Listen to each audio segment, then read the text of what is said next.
Welcome. My name is Katherine Kelaidis, and this is the last of our Chicago Restaurant Week presentations. We are so glad that you have stuck with us for Restaurant Week, which is generously sponsored by GARC, the Greek American Restaurant Cooperative.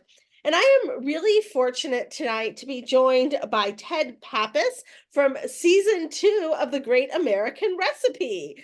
A member of Chicago, of the greater Chicagoland area Greek community, made it onto PBS's Great American Recipe.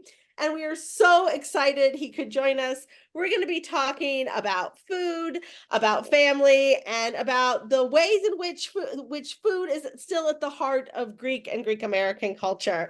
So, Ted, thank you so much for joining us. Thanks for having me. This is really exciting. Ted connected with us on social media, a wonderful reason why you should follow the National Hellenic Museum across social media. But I was so glad when you reached out and so excited for this opportunity to talk with you. You actually began your career as an architect. Do you want to tell us a little bit about that first before we dive in? I did. So I spent most of my career, actually all of my career, in not in food service or the restaurant business, unlike what so many of our friends think of when they think of Greeks, especially Greeks in Chicago. Went to University of Illinois Urbana-Champaign for my architectural degree, and spent essentially my entire career in healthcare consulting related to buildings and building systems with my architectural background. Excellent, fascinating. I have a very dear friend who is a hospital architect. Very weird. I should meet two of you. Very cool. Yeah, I can't imagine you're that thick on the ground. Your grandfather, however, owned a supper club in Chicago, and I was wondering if you could tell us a little bit about your grandfather, his business, what your memories of your grandfather are. Yeah. As I mentioned, I didn't grow up in the restaurant business, but the restaurant business has been part of my family and my heritage from the stories that I heard from being a little kid. My grandfather actually had two restaurants. One was it was called TJ Coffee Nook on Hoyne Avenue in Chicago in the 50s. So it was what you'd imagine kind of breakfast, lunch, coffee place that he had with his partner Jim, who is actually ends up being my uncle because he married my aunt, my mom's oldest sister. So they were partners in this coffee nook and in the city. And then in the late 50s, early 60s, they opened up with a third partner, Jim's brother George.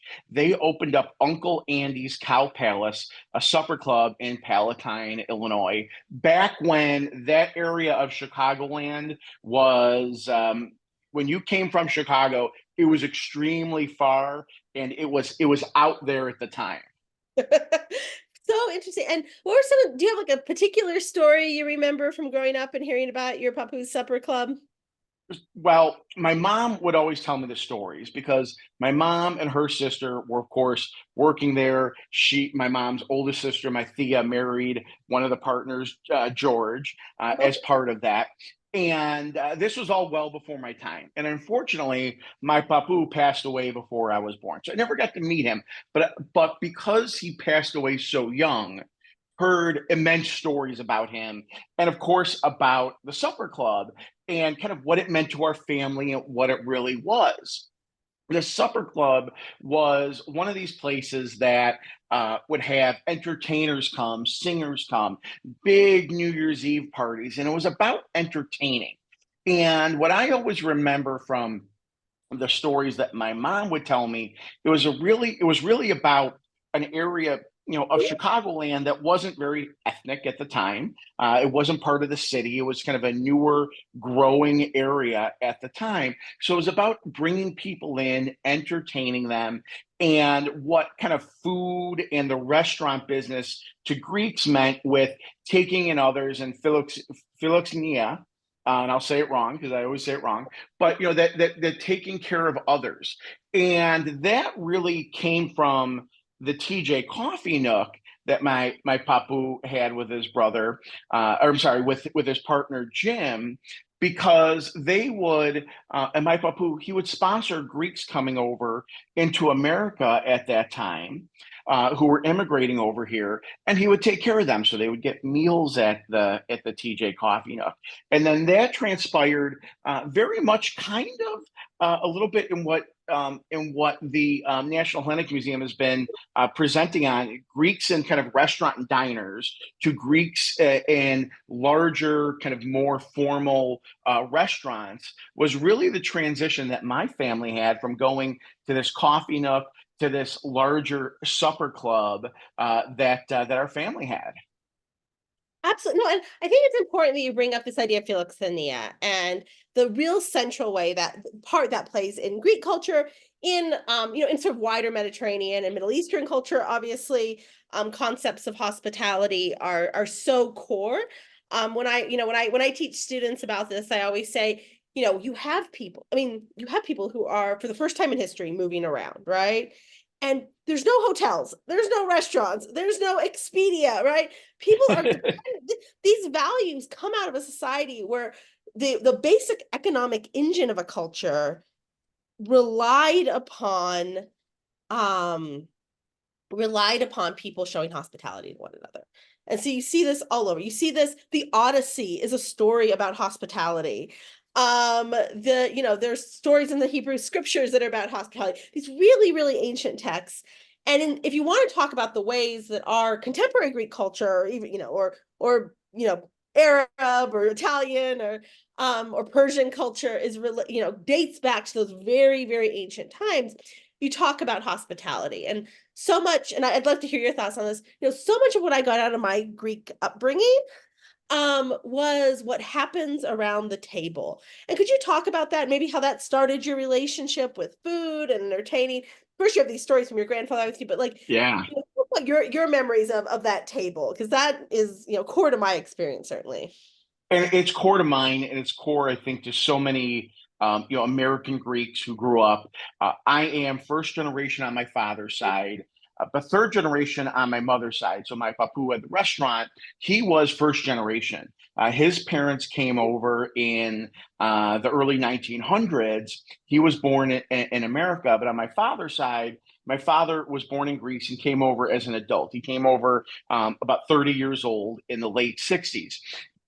And when you talk about kind of that hospitality at the dinner table, it was very much part of my upbringing, and it was fun to share a portion of that in kind of a little bit different way when I was on the Great American Recipe for season two. One of the challenges was comfort food, and we wanted to talk about comfort food. And the premise of the show is a diverse group of home cooks that represent the Great American Melting Pot. So different different ethnicities, heritages, regions of the country. And for this challenge, I made fried chicken and coleslaw. And everybody was like, why are you making that? Well, when my father came over to the United States, because of somebody who had sponsored him, he actually landed in Birmingham, Alabama, and he spent a little time in Birmingham. For those that don't know, Birmingham has a decent Greek population. It's not it's My not like a Chicago. uncles were all there. Oh, there you go. So So that's why it. it's not Chicago, but yeah, no, they. Yeah. So when he came over, he didn't know American food. It's not like, as you mentioned, you have we have the, we don't, we're fortunate. We have the internet now. My kids can know what's going on in Greece, the foods, the culture. Back then, it was word of mouth, right? Or somebody who maybe had went and come back. So when my father was in Birmingham, one of the comfort foods that they would share with him, outside, of course, the Greek dishes that he had at home, was fried chicken.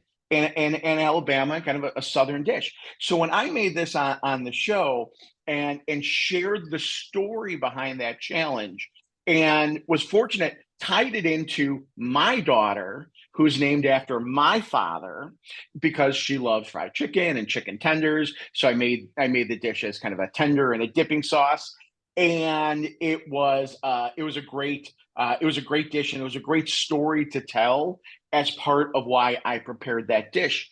And it goes to really kind of, I think, comfort of around the dinner table, right? Whether it's comfort food or being that connectivity around what the dinner table is for me and my sister growing up, where my mother worked and she made dinner for us, and my sister and I joke. I'm like, how did mom, come from work and make dinner and we're not talking about reheating things. We're talking about making dinner in a Greek household, right?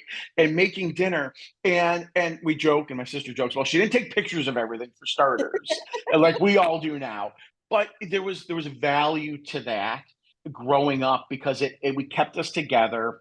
We talked about things at the dinner table, and I love carrying that tradition down with my family and my daughters, even though we may have busy schedules and we may not be able to sit down dinner every day, but sitting at the dinner table and sharing what happened during the day and talking a little bit about the food, maybe, or the story behind kind of what happened, is such a great part of our heritage and our ethnicity. Oh, absolutely, absolutely. I think that you really touched on a couple of things that I think are so core, right? First, like the Greeks, and something I've been thinking about recently. You're reading my mind. Greeks is a diaspora people. Like, what does that really mean to be people of a diaspora, an ancient diaspora? Um, More Greeks have always lived outside of the territory that is now the nation state of Greece than in it. The nation state of Greece is only 200 years old, a little and a little bit of change. So that we Greek identity has been forged in all of these different environments. So Greek food is also fried chicken, right? And there's a sizable Greek community in Shanghai, and there's Greek Chinese food, and like the ways in which the food is, I think, a very present part of that, but the ways in which, as sort of a diaspora people, you do absorb the places you go while keeping your identity, I think is a really interesting and powerful message for the world we live in, right? The sort of Yeah. rapidly changing multicultural world, but also that dinner table. And I think you spoke really beautifully about it. The dinner table is not just about food in a Greek household. I learned to argue at a dinner table. I learned to hold my own in a political discussion or um in all sorts of conversations, right? Like we did talk about religion and politics at the dinner table, Yeah. right? And told stories. And so much, for me, so much of sort of who I am now was forged in that environment. And the way that I think, maybe you can talk about this too, when people come into Greek homes, they're kind of expecting that, right? Like the food, certainly, right? Yeah. Is important, but they're expecting that philoxenia, that it's a core part of how the world sees us as well. And I don't know if you wanted to talk about that. Yeah, very, very, very much so. For my group of friends, and I have, growing up, and I'm sure so many American Greeks, will say this. I've my group of American friends, right, and then your Greeks that are part of your friendship. But my American friends, especially now, even more so now being an adult. And when they, visit my house or we do things, they expect to be entertained by me, from the food component to the presentation, because they know that that's not only part of me, but that's part of the Greek culture and what we do for visitors and guests in our home, and when they come over, and like you said, they expect that because of kind of what they know, and even in our house. You mentioned about being at the dinner table and arguing. I've always said, when friends have come over, when my daughters were very young, that how they spoke, and they spoke faster and a little bit louder. I'm like, yeah, because we debate at the dinner table. We're Greek and we talk very, very passionately at the dinner table, and they learn to debate at the dinner table. We debate each other, whether it's about something important or whether it's about something non important, but it's very much that kind of that dynamic between everybody, with those little bit intense discussions that become so much fun, and memories that I have that I had as a child. And I know that, really hoping that my daughters have the same sort of memories as they get older. No, absolutely. And I think, I always, I kind of joke that, everything I needed to know about being an academic, I learned at a Greek dinner table. Like I can take a punch and I can give it right back to you. I learned, I was, it was real, one, I think the Greek dinner table is part of this. And Ariana, I can't think of her name right now, but Ariana Huffington's sister's written about this, that, it's Hmm. this place of great equality, right? In what is largely a hierarchical culture and society. It's this place of great equality where your mother might sit the plumber and the prime minister next to each other, right? And where everyone's allowed to have an opinion and have a voice. And I think about like my grandfathers who were, certainly their word was law and they were the fathers of their families and the men of their households in all those kind of stereotypical traditional ways. But Hmm. I was perfectly able as a 9-year-old little girl at the dinner table to say, no, Papu, you're wrong about, this and this thing and the, whatever. As long as I could back it up. And Yeah. I think that is, food is part of that, right? And it's part of our culture that's, the ways that's woven together, and we're invited to come together through our food.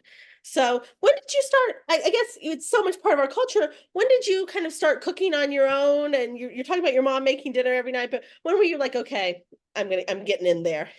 Uh, Well, after college, I think for sure a very little bit, right? Would start and did the thing where lived in Lincoln Park in the downtown or lived in the city for a while. But then when I had my first place on my own, started cooking a little bit more, and I think once I became a father and had a family, where you really get into kind of that more bigger picture cooking. When I was dating my now wife and our early stage of our relationship, I would cook for her because maybe we'd go to a restaurant and I'd try something out similar to that at home. But I think really when having children and getting into that and building a home. So I built my own home. Very fortunate. Uh, Almost 10 years ago, and designing kind of how I want my kitchen to be and how I want it laid out. And we joke it's kind of like a stage, the center island and the bar stools around it. So when you're cooking, you're entertaining at the same time. And that just kind of tied it all together for me to be able to do all of that in one spot. And then the joke in our family with cooking, especially on my end, few years ago when I'd be making dinner more and more, and my daughters would be like, let's send a picture to my sister, their Thea. Let's send a picture of her what you're making tonight for dinner because we want to show them. We want to show our cousins and what you're making us versus what she's making them. And that turned into kind of posting more on social media and then cooking more. And really, it was social media that helped me expand more into other dishes and other cultural dishes outside of Greek cooking. Because I would get on and I would see something and I'd be like, "Ooh, I could try to make this. I bet I can make this. Let me give it a try." And I would expand what my cooking skills were above and beyond my mom's handwritten recipes that we had laying around, or something that we always had on a recurring basis as a child. It really gave me the ability to look further and expand not only kind of my abilities as a home cook and the fun part of that and what that means to cook for your family. You're not on a device, you're not on your phone or a tablet. You have to be focused on what you're doing. You can't be chopping and cutting while you're messaging, for example, right? So you really get into what it is you're doing. And for me, it was a great way to get into something that is tangible. You're doing something physical with your hands. You're really getting into it. I'm a very manual person. I do woodworking. I like tactile things, and they get your mind working, right? You're doing math and you're doubling this recipe, and okay, well, how much is this and this? And that's fun for me. And I enjoy that. And that's just made kind of this whole journey to where I'm at thus far in it so much more enjoyable when it comes to cooking for my family and my friends. And I think you actually mentioned a point about the reach of social media and the way that's changing. I think, I talk about that diaspora experience, right? But you don't have to even go there anymore. I certainly have this, kind of similar experience of like, my Instagram is solely for cooking. Like I want to see your dog and I want to see your cake recipes. I really don't want anything else. Um, and I don't see about your vacation or your baby. Like, show me your dog, show me what you're having for dinner, and I'll be happy. And there was, I think that this, yeah, I think there is this kind of, there's a kind of common thread you can pick up, right? Like, so as I'm sort of sorting through my grandmother's recipe box, I want to see what an Indian American or a German American, right, is sorting through in their grandmother's recipe box. And there's this, I think there's real power for that in that, right? And this sort of, in an Yeah. age you pointed out, when we're so disconnected, and so we're super connected and disconnected at the same time. Yeah. Yeah. Cooking brings you back it brings you back to so much, right? It brings you back into your body and into Yeah. this physical tasks that have to be accomplished. And I think it connects you to your own past, and it gives you a chance to connect to other people based on that grounding in the past, and in the things that are, man, this kind of labor that has, this labor that's essential to survival Yeah, yeah. Well, is and and art. it's just as much about the food itself, right? And kind of maybe what what this piece with this dish or this item in this dish might mean to ourselves and our culture as Greeks. But you touched on a good point when you look at other cultures and something that I always had kind of a part of me, but really accelerated during the during recording and filming of the Great American Recipe in my new friends from that show, that we are all extremely diverse, right? And that's what makes this show unique, extremely diverse. But when I talk about what I did at my dinner table as a kid, or a holiday and something we made, and then somebody else talks about their culture and doing almost the exact same thing. The food items are different, the ingredients are different. It doesn't matter, but it's that connectivity that I had with that experience is paralleled that one of the other home cooks had in their culture, and you realize we're all very similar, and it's such a great connection.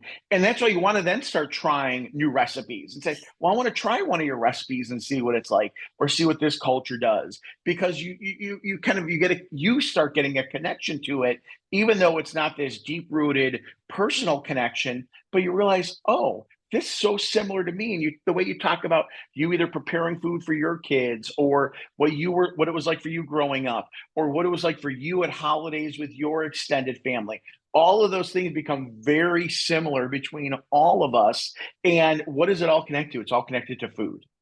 And In the end, it's all connected to food. absolutely, no, I think it's the way people. So I had this experience just recently. We're renovating the kitchen in what was my grandparents' home, and making it much bigger. My yeah may come back and be angry that we finally have all the counter space she wanted, but part of that was we kind of were pulling out her recipe boxes and things so that we can let the builders in. And one of the things we found was when my grandfather was stationed at Camp McCoy, Wisconsin, during the Korean War, she was in this recipe group apparently with these other army wives. And of course, they were first and second generation, as many people were in that time period. And they're exchanging recipes. And so she has all of these, like, deli recipes from Jewish neighborhoods on the Lower East Side. She has Dutch, these Olenballen, which I love from being in Holland a lot. She has a recipe in there for that. And they were exchanging these recipes. And it was a way for these women from these different, who had grown up in these kind of isolated ethnic communities, certainly my Yeah, grandmother, from different parts of the country, who now were being thrown in together and their husbands shipped off. This is the way they connected, was through food. And yeah. I think that's, we're doing that today on Instagram a little, maybe not in as dire of certain, not we're not stuck on Camp McCoy, Wisconsin, but I do think there's this connection to food that's really, really special. So do you want to tell us It about really is. you're doing now, and how you're going to come back to the National Hellenic Museum and do an oral history for us, and how excited you are about that? Yeah, I can't wait for that. Very much looking forward to that. I've actually got a couple fun things coming up. But recently I've actually done a couple cooking demos with some of the high schools in the area, which has been a lot of fun. One of them was one of my good friend's daughter in a culinary program in high school, and went to their school and talked a little bit about being on a cooking competition show and about making something, and very kind of early stages of culinary, but they're all in a culinary program, and that's been a ton of fun. I always love the mentoring process that kind of comes with anything of kind of teaching young people what they have a desire to learn.